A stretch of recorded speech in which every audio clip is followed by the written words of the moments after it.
Tes, tes. Assalamualaikum warahmatullahi wabarakatuh. Alhamdulillah, nahmaduhu wa nasta'inuhu wa nastaghfiruh wa na'udzu billahi min shururi anfusina wa min sayyiati a'malina. Man yahdihillahu fala mudilla lahu wa man yudlil fala hadiya lahu. Asyhadu an la ilaha illallah wahdahu la syarika lah wa asyhadu anna Muhammadan abduhu wa rasuluh. Qala Allah Ta'ala fi kitabihil karim, ya ayyuhalladzina amanu taqullaha haqqa tuqatih wa la tamutunna illa wa antum muslimun, amma ba'd. Kita lanjutkan ayyuhal ikhwah kitab Fathul Majid syarah kitab Tauhid. Kita masuk ke bab man ata'al ulama wal umara fi tahrimi ma ahallallah atau tahlili ma harramallah faqad ittakhadhahum arbaban min dunillah. Bab orang yang menaati ulama dan umara, para pemimpin, dalam mengharamkan apa yang Allah halalkan atau menghalalkan apa yang Allah haramkan, maka ia telah menjadikan para umara atau ulama tersebut sebagai tandingan selain Allah.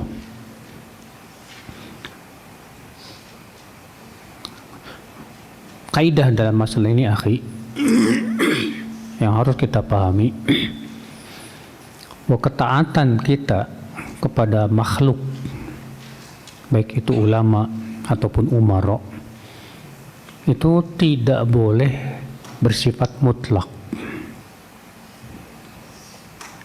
Karena ketaatan yang bersifat mutlak tanpa batas itu hanya kepada Allah saja. Adapun kepada umara, kepada ulama, harus diikat dengan ketaatan kita kepada Allah dan Rasulnya. Makanya Allah mengatakan, ya ayyuhalladzina amanu athi'ullah wa athi'ur rasul. Lihat, athi'u-nya diulangi hanya untuk Allah dan Rasulnya. Athi'ullah wa athi'ur rasul. Tapi untuk ulil amri enggak diulangi. Wa ulil amri minkum. Athi'ullah wa athi'ur rasul wa ulil amri minkum. Maksudnya bagaimana, kata para ulama?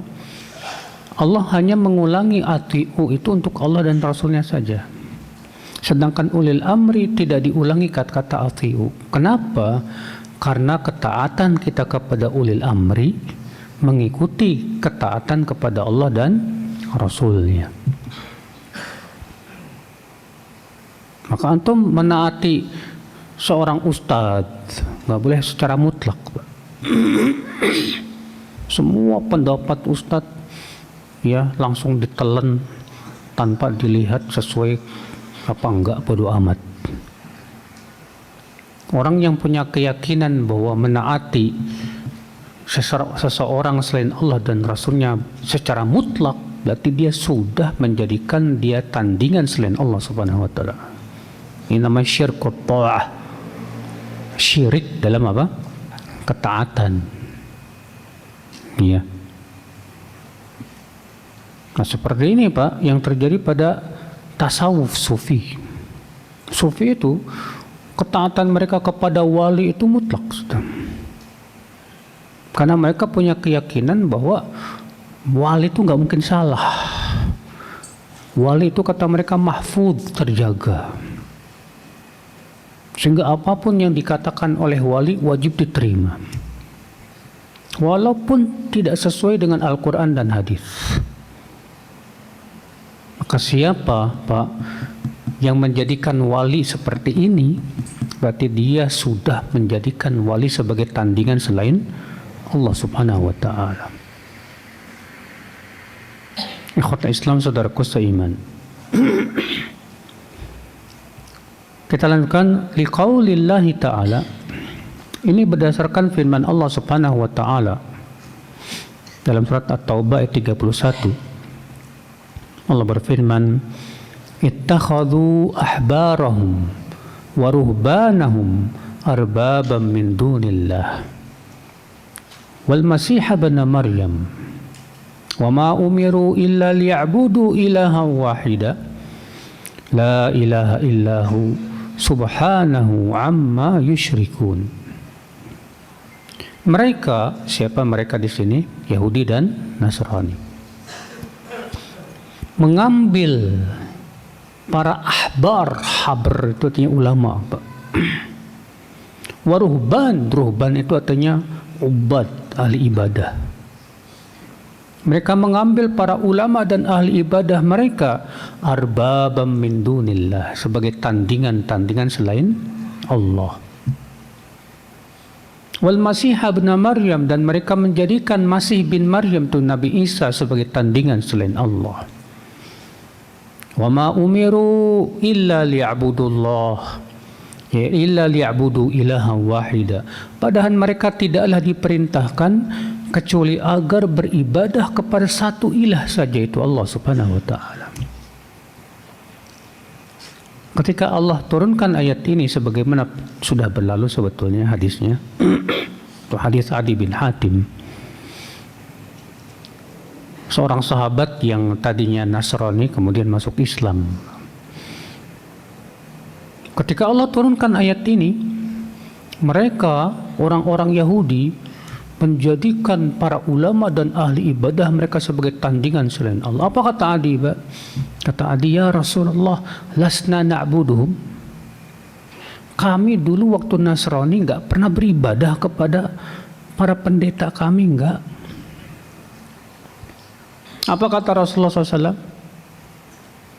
Alaisu yuharrimuna ma ahalallah fatuharrimuna wa yuhilluna ma harram Allah fatuhilluna. Bukankah pendeta-pendeta kalian mengharamkan apa yang Allah halalkan, lantas kalian pun menaati mereka? Bukankah mereka menghalalkan apa yang Allah haramkan, lantas kalian pun ikut menghalalkannya, menaati mereka? Apa kata Adi? Betul. Apa kata Rasulullah? Fatilka ibadatuhum. Itulah ibadah mereka kepada siapa? Para pendeta, para rahib, ya. Saudaraku seiman rahimani wa rahimakumullah jami'an. Maka dari itu ya akhi, kalau kita tahu pendapat seorang kiai atau ulama atau ustadz jelas bertabrakan dengan Al-Quran dan Sunnah, tak boleh kita ikuti, tak boleh. Mungkin ulama tersebut diberikan pahala oleh Allah karena dia sudah berijtihad, tapi salah. Tapi kita yang tahu bahwa pendapat tersebut bertabrakan dengan Quran dan Sunnah, tak boleh kita ambil sama sekali, saudaraku seiman. Rahimani wa rahimakumullah jami'an. Qala al-musannifu rahimahullahu ta'ala. Kemudian penulis buku membawakan perkataan Ibnu Abbas. Ibnu Abbas berkata, yushiku an tanzila alaikum hijaratun minas sama' aqulu qala Rasulullah SAW wa taquluna qala Abu Bakrin wa Umar. Hampir-hampir turun batu dari langit atas kalian, kepada kalian. Aku menyampaikan kepada kalian sabda Rasulullah, kalian malah menyampaikan perkataan pendapat Abu Bakar dan Umar. Kenapa Ibnu Abbas mengucapkan ini, Pak? Apa sebabnya? Jadi Ibnu Abbas punya pendapat bahwa haji tamattu itu hukumnya wajib. Haji tamattu itu umroh dulu, baru kemudian haji. Ya, setelah umroh tahallul, bebas, baru kemudian tanggal 8 yaitu hari tarwiyah berniat untuk haji. Itu namanya haji tamattu. Ibnu Abbas berpendapat bahwa haji tamattu itu wajib berdasarkan hadis. Ya. Itu disebutkan dalam hadis Suraqah bin Malik bahwa Nabi SAW memerintahkan para sahabat yang tidak membawa hewan sembelihan untuk mengubah niat mereka menjadi umroh. Karena kan para sahabat ketika berada di mikot, ya, ada yang membawa hewan sembelihan, ada yang tidak. Nah, yang tidak membawa hewan sembelihan itu ada yang niatnya haji. Niatnya apa? Haji. Sesampainya di kota Mekah, Rasulullah SAW memerintahkan mereka yang tidak membawa hewan sembelihan supaya dijadikan niatnya jadi umroh. Artinya fashul an-niyah. Jadi niatnya itu dibatalkan, diubah menjadi apa? Umroh. Seperti ini boleh, Pak, nggak masalah. Iya. Lalu kemudian Rasulullah SAW ditanya oleh Suraqah, ya Rasulullah, ali amina hadza am lil abad? Wahai Rasulullah, apakah ini khusus untuk tahun ini saja atau untuk selama-lamanya ya Rasulullah? Kata Rasulullah, bal lil abad, justru untuk selama-lamanya. Dalam satu ayat yang lain Rasulullah bersabda, "La istaqbaltu min amri mastadbartu ma ahdaitu walaula anni ma'al hadyi la ahlaltu." Kalau masih bisa diulang lagi, kata balik lagi, aku tidak akan membawa hewan sembelihan. Kalau bukan karena aku membawa hewan sembelihan, aku akan tahallul, kata Rasulullah SAW. Sehingga dengan hadis-hadis ini Ibnu Abbas berpendapat, Pak, bahwa haji tamattu itu hukumnya apa? Wajib. Sedangkan Abu Bakar dan Umar pendapatnya haji ifrad. Iya. Umar bin Khattab bahkan mengingkari orang yang haji tamattu. Alasannya Umar berhujjah dengan Al-Quran dan hadis. Kata Umar, wajadna fi kitabillah yaqul wa atimmul hajja wal umrata lillah. Sempurnakan haji dan umroh. Dan kami dapatkan dalam sunnah Rasulullah, ternyata Rasulullah pun hajinya qiran. Memang terjadi ikhtilaf di kalangan para ulama, apakah Rasulullah waktu haji wada itu hajinya qiran atau haji ifrad. Sebagian mengatakan hajinya ifrad, dan itu yang dirajihkan oleh mazhab Syafi'i. Imam Nawawi juga merujihkan pendapat itu. Sebagian mengatakan tidak, Rasulullah SAW hajinya qiran. Itu yang dirujukkan Imam Ahmad bin Hanbal. Dan beliau mengatakan ada belasan hadis yang menunjukkan kepada hal itu. Itu pendapat yang paling kuat. Ya. Ikhwata Islam, saudaraku seiman. Ibnu Abbas pendapatnya harus tamattu. Dalilnya hadis ini. Nah, ketika Ibnu Abbas membawakan hadis-hadis tersebut, rupanya di antara hadirin, Pak, ada yang membawakan pendapat Abu Bakar dan Umar. Kata dia, wahai Ibnu Abbas, Abu Bakar dan Umar, mereka berpendapat haji ifrad yang lebih baik. Malah Ibnu Abbas, Pak. Apa kata Ibnu Abbas? Hampir-hampir batu turun kepada kalian dari langit. Aku sampaikan hadis, kalian malah menyampaikan pendapat. Iya.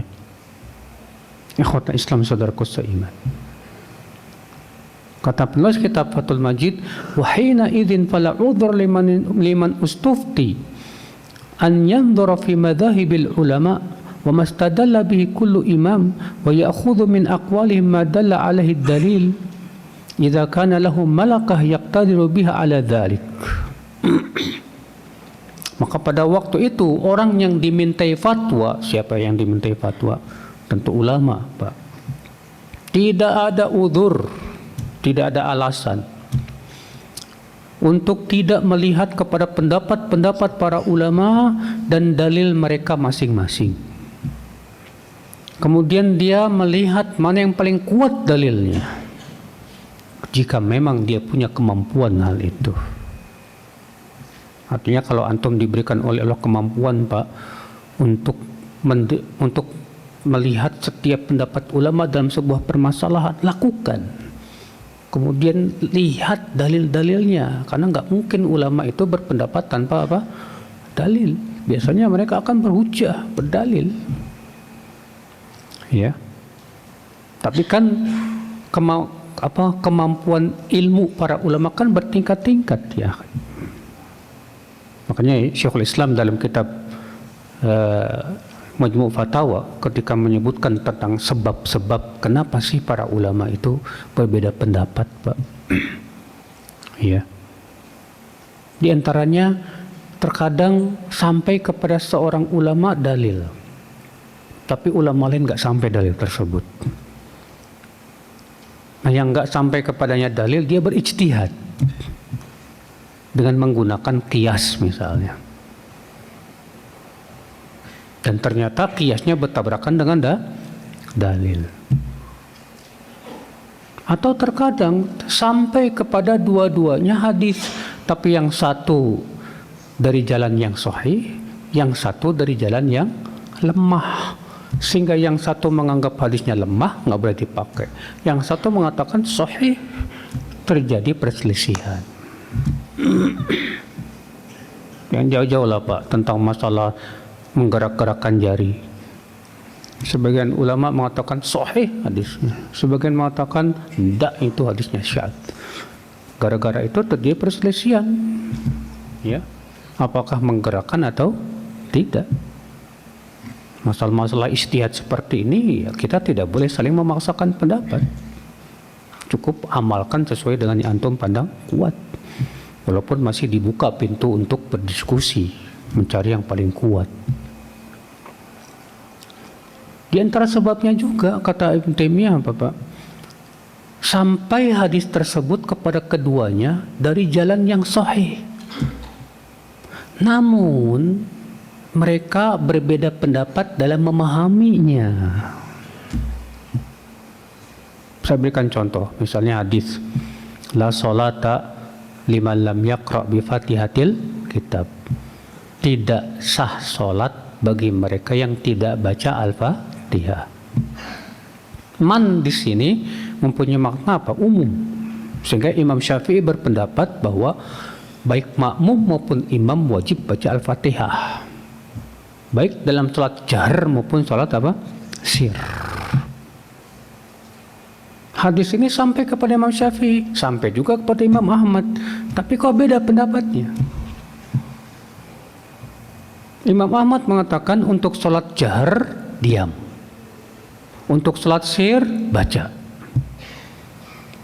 Kenapa? Menurut pendapat Imam Ahmad, hadis ini umum, dikhususkan oleh ayat wa idza quri'al qur'anu fastami'u lahu wa ansitu.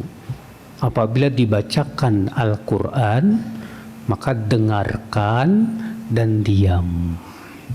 Kata Imam Ahmad, ini ayat untuk salat jahriyah. Sehingga ayat ini mengkhususkan keumuman hadis tadi. Maka untuk salat jahriyah diam. Untuk sirriyah baca. Imam Syafi'i beda lagi pendapatnya. Wa idza quri'al Qur'an, apabila dibacakan Al-Qur'an, maka dengarkan dan diam. Kata Imam Syafi'i, ayat ini umum untuk semua bacaan Al-Qur'an, dikecualikan padanya Al-Fatihah. Lihat beda pemahaman kan? Padahal dalilnya sama loh, Pak. Ya. Lalu mereka berdalil dengan hadis riwayat Abu Daud bahwa Rasulullah SAW pernah salat subuh, lalu para sahabat membaca di belakang. Lalu kemudian Rasulullah bersabda, "Fala taqra'u illa bi Fatihatil kitab." Jangan baca apapun kecuali Al-Fatihah. Kata mazhab Syafi'i apa? Wa hadha nassun sharih. Ini nas yang sangat tegas yang dikecualikan padanya Al-Fatihah. Namun mazhab Imam Ahmad mengatakan hadis itu dhaif. Lalu kan terjadi perselisihan. Ya. Masalah-masalah kayak ginian ya udah kita sebatas mengamalkan yang kita pandang kuat, amalkan, selesai. Nggak perlu kita mengatakan lawan kita, ente ahli bid'ah, nggak boleh. Nggak boleh kita saling mengingkari dalam masalah hal-hal seperti ini. Ini masalah ijtihadiyah, Pak. Iya. Tapi kalau sudah jelas kepada kita suatu pendapat yang kuat dalilnya dan hujahnya, maka kita tidak boleh meninggalkan dalil ini hanya karena mengikuti pendapat apa? Ulama yang jadi gacauan kita. Nggak boleh. Karena terkadang kita ini kalau udah ngefans sama seorang ustadz atau ulama, Pak, itu ucapannya kayak wahyu dari langit, Pak. Yang musibahnya lagi dia memberikan wala dan baroknya kepada pendapat sang ustadz. Siapa yang sesuai dengan pendapat ustadz saya, dia teman saya. Siapa yang enggak, maka dia musuh saya. Waduh, kalau sudah seperti ini Pak, repot ini Pak. Jadi sumber perpecahan tuh gara-gara ini, saudaraku seiman. Rahimani wa rahimakumullah jami'an. Kemudian kata beliau, Allah berfirman, fa in tanaza'tum fi syai'in farudduhu ila Allahi war rasul. Jika kalian berselisih pada sesuatu apa? Sesuatu apapun, maka kembalikan kepada Allah dan Rasul. Semua ulama yang ittiba kepada sunnah pasti kembali kepada Allah dan Rasul, Pak. Pasti itu, Pak. Imam Syafi'i, beliau sangat ittiba kepada sunnah. Imam Ahmad, Imam Malik, Imam Abu Hanifah, mereka sangat mengagungkan dalil. Tapi terkadang tadi terjadi perselisihan dalam memahami dalil. Iya. Ikhwata Islam, saudaraku seiman, rahimani wa rahimakumullah jami'an. Qala al-Imam Syafi'i rahimahullah. Berkata Imam Asy-Syafi'i, ajma'al ulama'u ala anna man istabanat lahu sunnatu Rasulillah sallallahu alaihi wasallam lam yakun an yada'aha liqauli ahad. Para ulama semua sepakat, ijma', bahwa siapa yang sudah jelas kepadanya sunnah Rasulullah SAW, tidak boleh ia tinggalkan sunnah itu hanya karena mengikuti pendapat seseorang. Ini perkataan Imam Syafi'i ini, Pak, menghancurkan para muqallid madhab yang mengatakan nggak boleh banyak-banyak madhab, cukup satu madhab saja. Kalau situ Syafi'i, udah Syafi'i aja. Lalu mereka mengharamkan talfik. Tahu nggak talfik? Talfik itu artinya mencampur adukan madhab. Dalam satu masalah ikut madhab ini, dalam satu masalah yang lain madhab yang lain. Kata mereka nggak boleh talfik. Kita katakan mana dalilnya mengharamkan talfik? Dan mana dalilnya dari Allah dan Rasulnya dan para salafus saleh yang mewajibkan kita harus mengikuti pendapat satu orang? Bahkan para ulama mazhab sendiri melarang. Ini Imam Syafi'i jelas mengatakan, kalau ya kata beliau apa tadi, para ulama semua sepakat, ijma'. Siapapun yang sudah jelas kepadanya dalil sunnah Rasulullah SAW, tidak boleh dia tinggalkan dalil itu hanya karena mengikuti pendapat seseorang, hanya karena mengikuti pendapat madhab.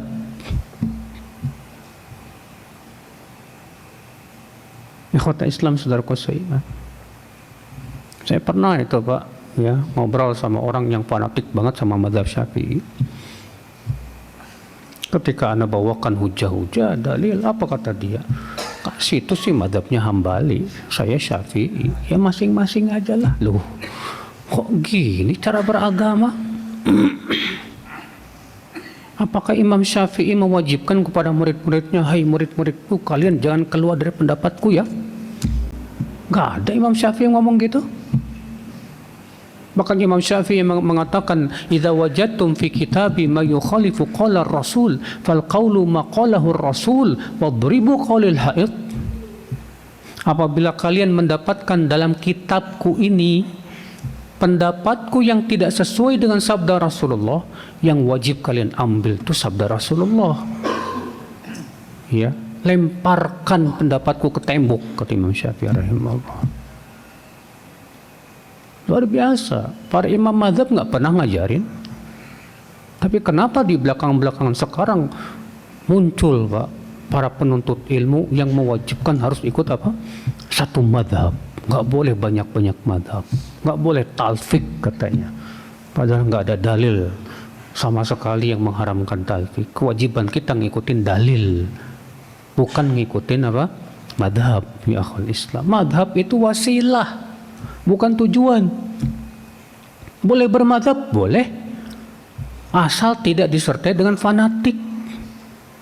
Ketika antum ngikutin pendapat suatu madhab, ternyata setelah itu antum pelajari, ternyata pendapat itu lemah, dan antum dapatkan pendapat madhab lain lebih kuat, antum wajib mengikuti pendapat yang paling kuat dalilnya. Tinggalkan madhabnya. Makanya lihat para ulama, hatta para ulama madhab, Pak, seringkali menyelisihi madhabnya sendiri. Al-Khattabi, beliau termasuk ulama madhab Syafi'i, tapi beliau menyelisihi madhabnya dalam 119 permasalahan karena melihat ada madhab lain lebih kuat dalilnya. Tak pernah mereka ya mengatakan kalian jangan keluar dari madhab Syafi'i. Antum baca kitab Ibnu Hajar Al-Asqalani dalam kitab Fathul Bari maupun yang lainnya, beliau sering mendoifkan pendapat mazhab Syafi'i padahal beliau ulama mazhab Syafi'i. Imam Nawawi dalam masalah daging unta, beliau menyalahi mazhab Syafi'i. Ya. Ikhwat Islam saudaraku seiman rahimani wa rahimakumullah jami'an. Kata beliau, wa qala al-Imam Malik, berkata Imam Malik, ma minna illa raddun wa mardudun alaih illa sahibu hadzal qabr. Tidak ada seorang pun dari kami, dari kita, kecuali bisa diterima dan bisa ditolak pendapatnya, kecuali Rasulullah SAW yang ada di kuburan ini, kata beliau sambil menunjuk ke kuburan Rasulullah SAW. Kalau Rasulullah nggak boleh ditolak, Pak. Tapi kalau pendapat ulama boleh tolak, boleh, selama kita menolaknya dengan dalil. Walaupun kita pun tidak boleh, Pak, bermudah-mudahan dengan mudahnya menyalahkan pendapat ulama, nggak boleh juga. Ya. Ikhwat Islam saudaraku seiman. Wa mazalal ulama rahimahumullah yajtahiduna fil waqa'i faman asaba minhum falahu ajran wa man akhta'a minhu falahu ajrun. Dan para ulama senantiasa berijtihad, Pak. Apa itu ijtihad, Pak? Ijtihad itu artinya mengeluarkan seluruh kemampuan untuk mengetahui hukum sebuah permasalahan. Dengan cara apa? Melihat kepada dalil Al-Quran, hadis, ijma, qiyas, ya. Dan orang yang berijtihad, dia harus menguasai alat-alat untuk apa? Ijtihad. Dia menguasai bahasa Arabnya, ilmu-ilmu alatnya, ya. Nah, para ulama mereka berijtihad. Namun ada yang ijtihadnya benar, dapat 2 pahala. Ada yang ijtihadnya salah, dapat 1 pahala.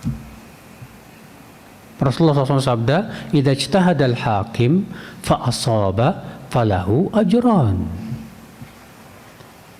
Wa idza ijtahada fa akhta'a falahu ajrun wahid. Apabila seorang hakim berijtihad lalu benar ijtihadnya, dapat 2 pahala. Kalau dia berijtihad kemudian salah ijtihadnya, dia dapat 1 pahala. Itu buat siapa? Ulamanya. Buat kita yang kita tahu bahwa itu pendapatnya lemah, bertabrakan dengan dalil, gak boleh kita ikuti pendapat ulama tersebut. Gak boleh. Ikhwata Islam, saudaraku seiman. Lakin idza istabana lahumud dalil akhadhu bihi wa taraku ijtihadahum. Dan para ulama itu, Pak, kalau sudah tampak kepada mereka sebuah dalil yang kuat, diambilnya dalil dan ditinggalkannya ijtihad tersebut. Makanya para ulama membuat sebuah kaidah, la ijtihada ma'an nas. Tidak boleh berijtihad selama masih ada nas, dalil yang tegas, nggak boleh. Semua ijtihad yang bertabrakan dengan nas wajib ditolak. Ya. Wa amma idza lam yablughumul hadits aw lam yathbut 'anil nabi sallallahu alaihi wasallam indahum fihi hadits aw thabata wa lahum mu'arid aw mukhassisun wa nahwu dhalik fa hina idzin yasugu lil imam an yajtahid. Adapun kalau misalnya belum sampai kepadanya hadis, belum sampai kepadanya apa? Hadis. Atau sampai tapi lemah hadisnya. Atau sahih hadisnya, tapi ada hadis lain yang bertabrakan dengan hadis tersebut yang sama-sama sahih. Atau ada hadis yang mengkhususkan. Maka saat itu seorang ulama berijtihad. Seorang ulama apa? Berijtihad. Dan antum kalau belajar fikih, wah itu Pak, antum akan dihadapkan pada perselisihan para ulama. Masing-masing ulama bawa dalil, bawa hujah. Kalau kita kalau nggak kokoh Pak, ilmu alat kita puyeng. Ya, banyak yang sekolah di IAIN misalnya dulu itu ya, langsung belajar bidayatul mujtahid. Bidayatul mujtahid itu kan cuma menyebutkan perselisihan ulama doang, Pak, tanpa menyebutkan yang rajih mana, enggak. Ibnu Rushd itu menulis buku ini sebagai apa, Pak? Permulaan untuk menjadi mujtahid. Isinya hanya perselisihan ulama aja. Ya. Artinya seakan Ibnu Rushd mengatakan, ini masalah diperselisihkan ulama, silahkan kamu lihat dalil masing-masing dari para ulama. Dan silahkan kamu keluarkan seluruh kemampuan kamu untuk melihat mana yang paling kuat dari pendapat-pendapat tersebut. Dan untuk mencari pendapat yang paling kuat butuh kekuatan ilmu, dan kekuatan apa? Kesabaran untuk mencari dalil, membahasnya, ya. Maka dari itulah saudaraku seiman rahimani wa rahimakumullah jami'an, ya, para ulama yang telah lelah, ya, dan menghabiskan waktu mereka untuk membahas setiap permasalahan-permasalahan itu, Masya Allah. Ikhwata Islam, saudaraku seiman, kita lanjutkan. Fi ahdil a'immatil arba'ah inama talabul ahaditha mimman hiya indah bil luqa was sama' wa yusafiru rajul fi talabil hadith ila al-amsar iddat as-sinin. Di zaman Imam 4 Imam 4 itu siapa? Imam Malik, Imam Syafi'i, Imam Abu Hanifah, dan Imam Ahmad bin Hanbal. Yang paling tua siapa, Pak, dari 4 ini? Hah? Dari 4 mazhab ini yang paling tua siapa? Abu Hanifah. Abu Hanifah wafat tahun 150 Hijriah. Setelahnya Imam Malik. Imam Malik wafat pada tahun 175 Hijriah, 179 Hijriah. Ya. Setelahnya Imam Syafi'i wafat tahun 204 Hijriah. Yang terakhir Imam Ahmad bin Hambal yang wafat pada tahun 246 Hijriah. Nah ini ya para ulama. Nah di zaman mereka itu Pak, mereka mencari hadis dari para perawi-perawi hadis langsung ketemu, langsung dengar. Dan mereka mengadakan perjalanan jauh sampai bertahun-tahun hanya untuk mencari apa? Hadis, berkelana mencari berkeliling dunia. Pergi ke Baghdad, bertemu dengan para ulama di sana, duduk di majelisnya. Pergi lagi ke Kufah, pergi lagi ke Mesir, pergi lagi ke Madinah, ke Mekah, pergi ke Yaman. Di mana di situ mereka dengar ada ulama, mereka datangin, Masya Allah. Dan di zaman itu nggak ada pesawat, Pak, nggak ada kereta, nggak ada Toyota, ya. Naiknya apa Pak? Onta atau kuda, Masya Allah.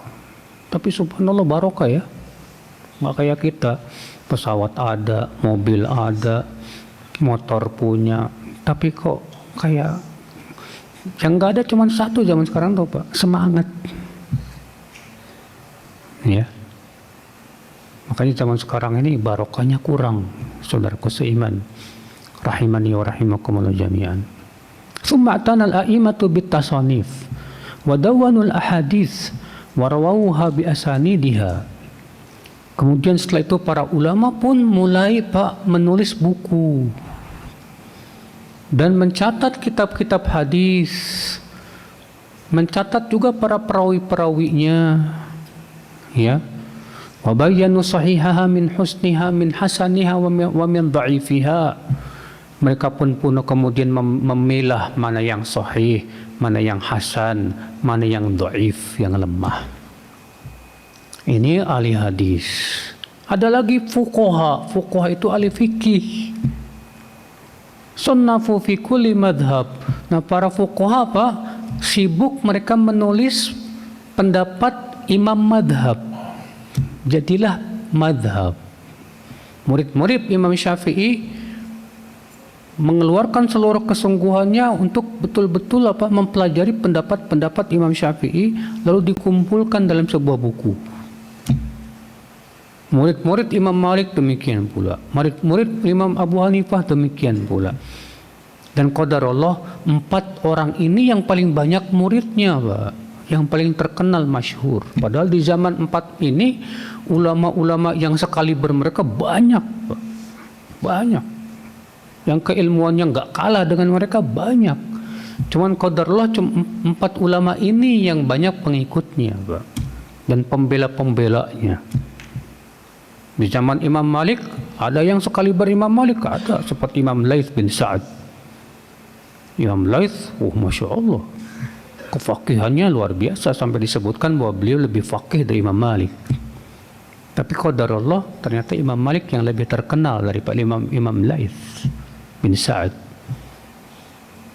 Di zaman Imam Ahmad ada ulama yang sekaliber Imam Ahmad banyak. Tapi qadarullah Imam Ahmad yang sangat terkenal.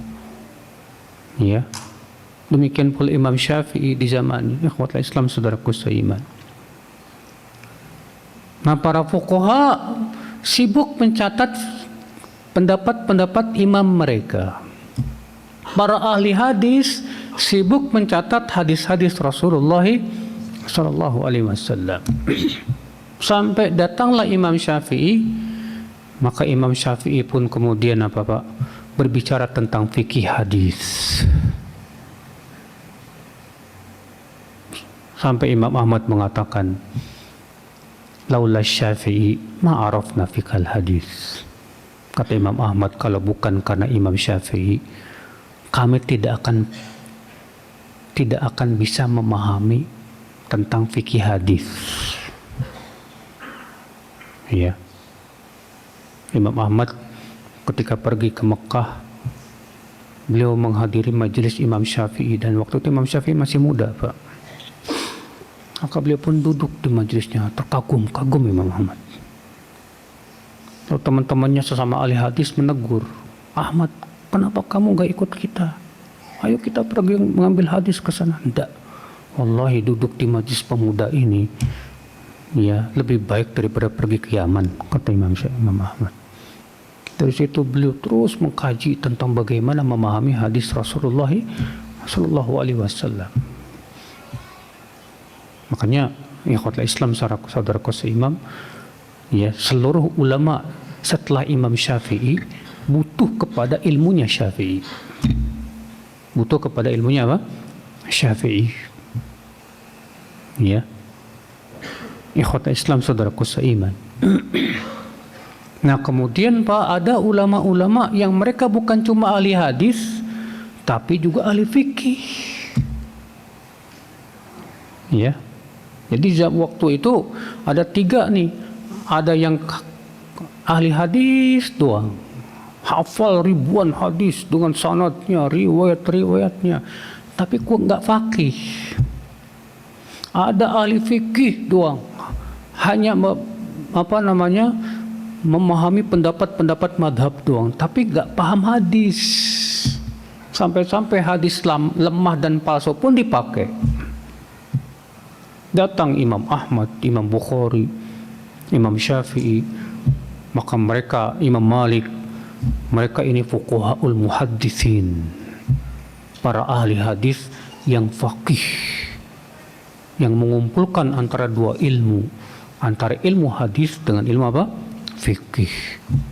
Dan ulama yang kayak ginian biasanya Pak, yang hujahnya sangat kuat sekali Pak.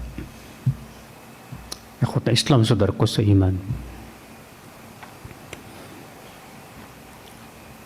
Berkata Imam Ahmad bin Hanbal, حدثنا أحمد بن عمرو البزار قال حدثنا زياد بن أيوب قال حدثنا أبو عبيدة الحداد عن مالك بن دينار عن إكرمة عن ابن عباس قال ليس منا أحد إلا يؤخذ من قوله ويدا غير النبي صلى الله عليه وسلم.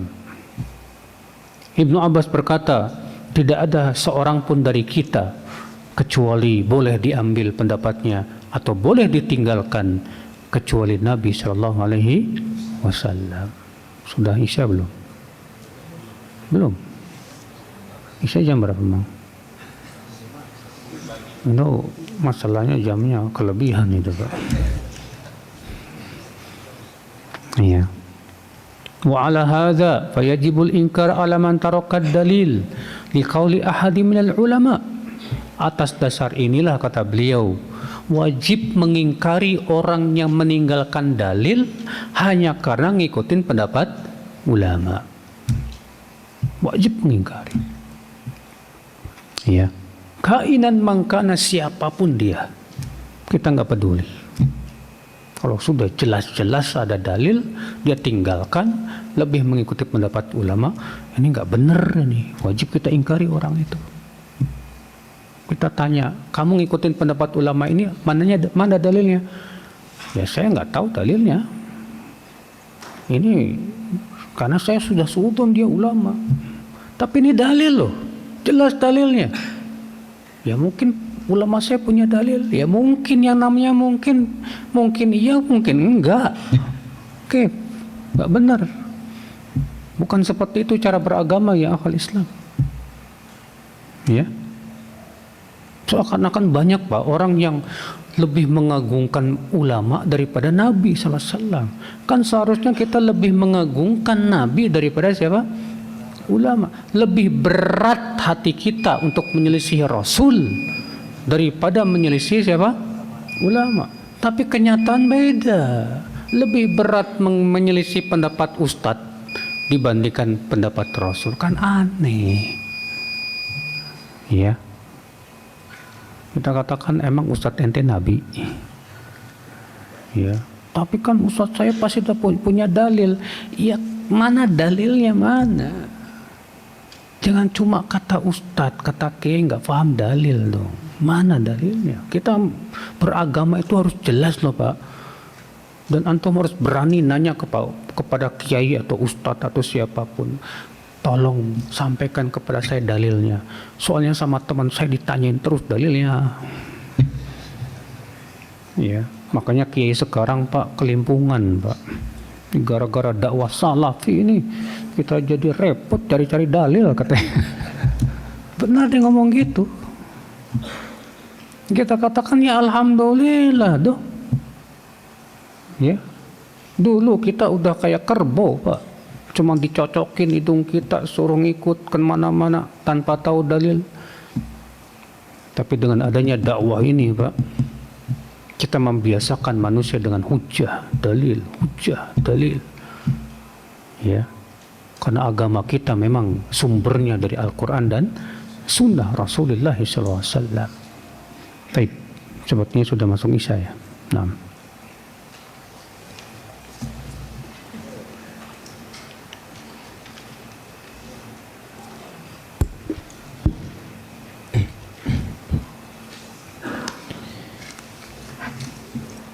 Allahu Akbar, Allahu Akbar.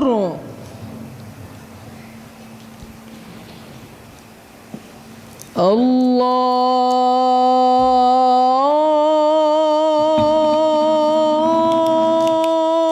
Akbar, Allahu Akbar.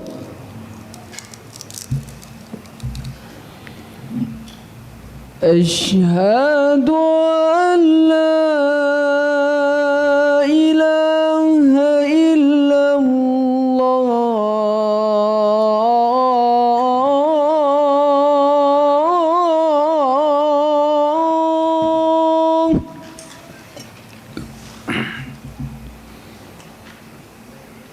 أشهد أن لا إله إلا الله.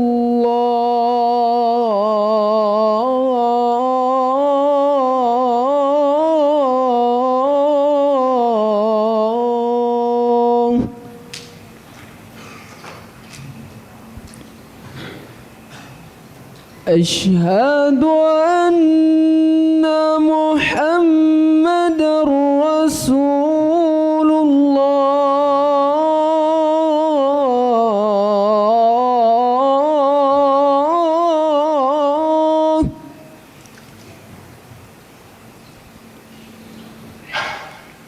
أشهد أن محمد رسول الله.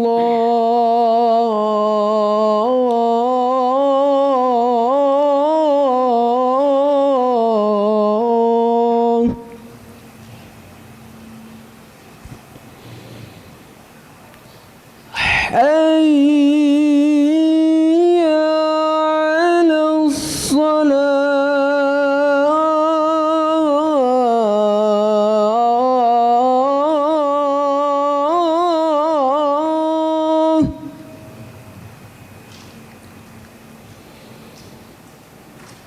حي على الصلاة.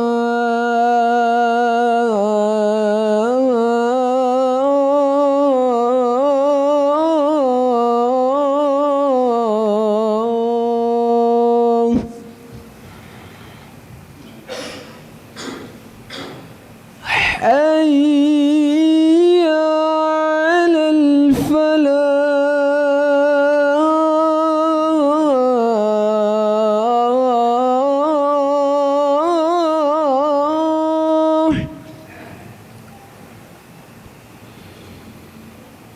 حي على الفلاح.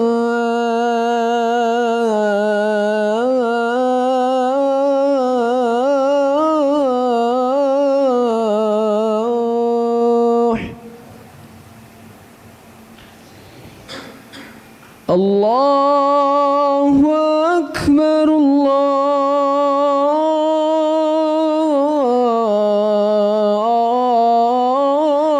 الله أكبر. لا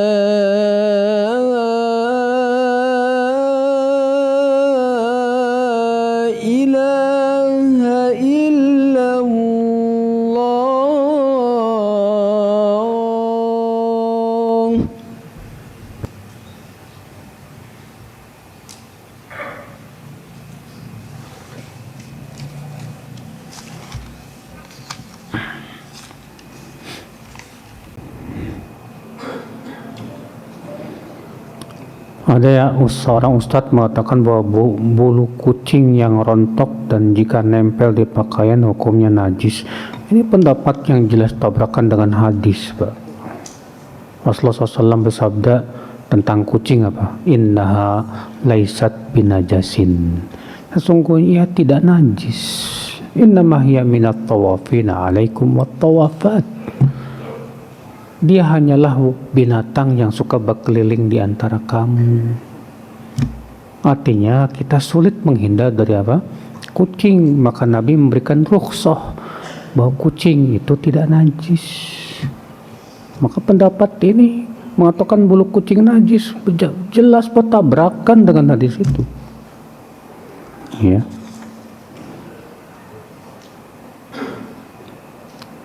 Dalam mengerjakan sholat malam apakah harus witir, Ustadz? Iya. Karena Rasulullah SAW ij'alu akhira sholatikum bil-laili witra. Jadikan akhir sholat malam kalian adalah witir. Ya. Sehingga menjadi perselisihan para ulama, Pak. Kalau misalnya antum sudah witir sebelum tidur, terus tahajud. Sementara Nabi mengatakan jadikan akhir sholat malam kalian witir. Gimana ini? Saya udah witir di awal. Sementara Nabi mengatakan la witrani fil lailah, nggak ada dua witir dalam satu malam. Akhirnya sebagian ulama mengatakan apa? Ya, kata mereka genapkan dulu witir yang sebelum tidur itu. Gimana cara menggenapkannya? Sholat dulu 1 rakaat untuk menggenapkan witir. Baru kemudian nanti witir lagi di akhirnya. Tapi pendapat ini lemah. Karena konsekuensinya akan ada 3 witir. Witir sebelum sholat, sebelum tidur, 1 rakaat witir, kemudian di akhirnya. Ini pendapat yang tidak sahih. Yang pendapat yang sahih tetap dia sholat tahajud tanpa witir lagi, karena sudah witir di awal malam. Iya.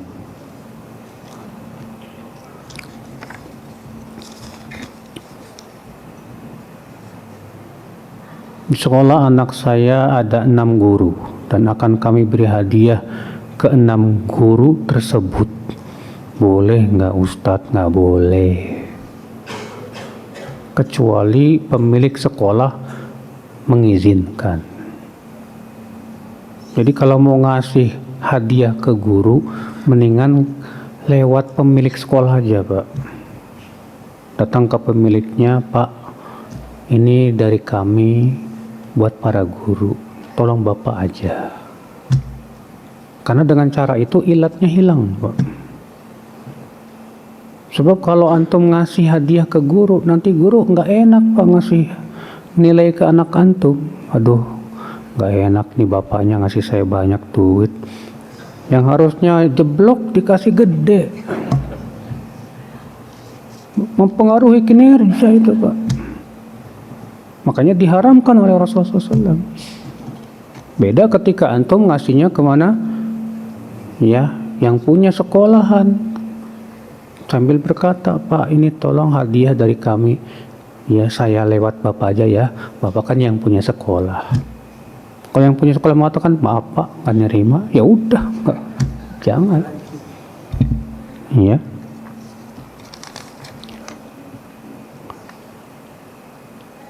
Bolehkah seorang laki-laki yang memiliki bacaan bagus dan mungkin memiliki beberapa hafalan, tapi secara manhajnya menyimpang, boleh nggak ia jadi imam sholat? Selama masih ada ahlus sunnah, dahulukan dia yang ahlus sunnah, yang tidak menyimpang. Ya. Ada nggak yang manhajnya kuat, dia punya hafalan? Kalau memang ada, kenapa harus nyari yang menyimpang? Kecuali kalau sudah tidak ada lagi. Ya.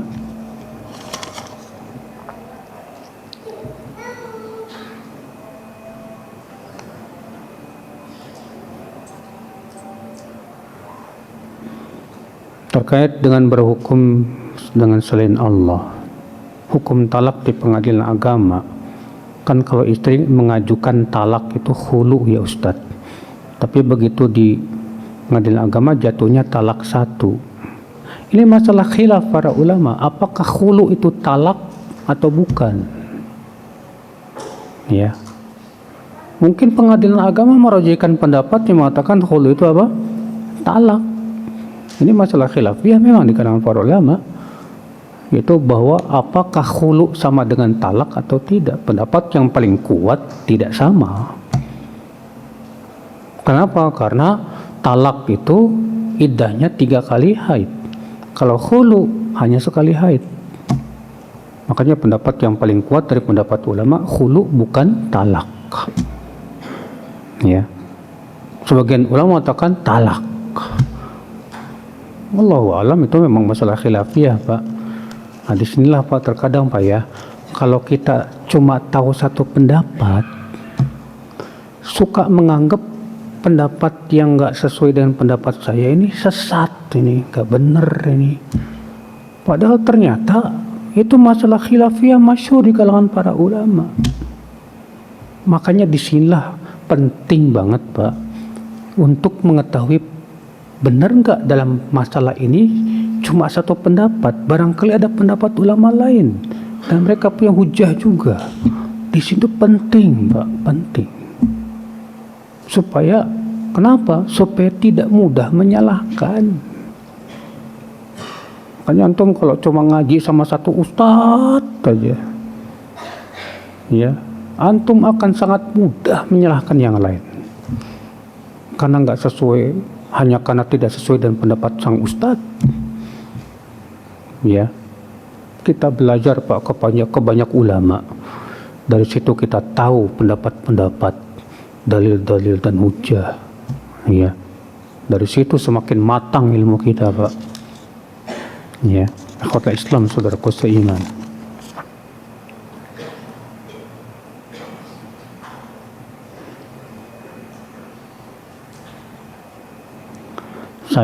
Saudara saya punya angkringan. Apa itu angkringan? Hah? Oh. Tapi kata gosipan, wah gosipan. Saudara saya yang lain juga, angkringannya itu pakai penglaris Ustaz. Antum jangan langsung ditelan gosipan ya aku. Islam tuh jelas loh manhajnya Pak. Dalam menerima berita wajib diperiksa dulu bener apa enggak. Ya. Kebanyakan kita orang Indonesia mudah banget menerima gosipan. Akhirnya kita jadi suudon sama orang padahal ternyata enggak bener. Allah mengatakan ya ayyuhalladzina amanu in ja'akum fasiqun binaba'in fatabayyanu an tusibu qauman bijahalah. Hai orang-orang yang beriman, apabila datang orang fasik membawa berita, ya, maka tabayyanu, periksa dengan teliti dulu supaya kamu tidak menuduh suatu kaum dengan kebodohan. Fatusbihu ala ma fa'altun nabimin, akhirnya kalian menyesal atas perbuatan kalian tersebut. Ya.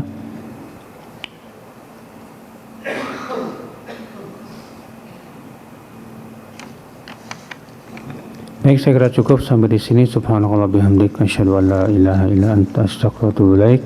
Assalamualaikum warahmatullahi wabarakatuh.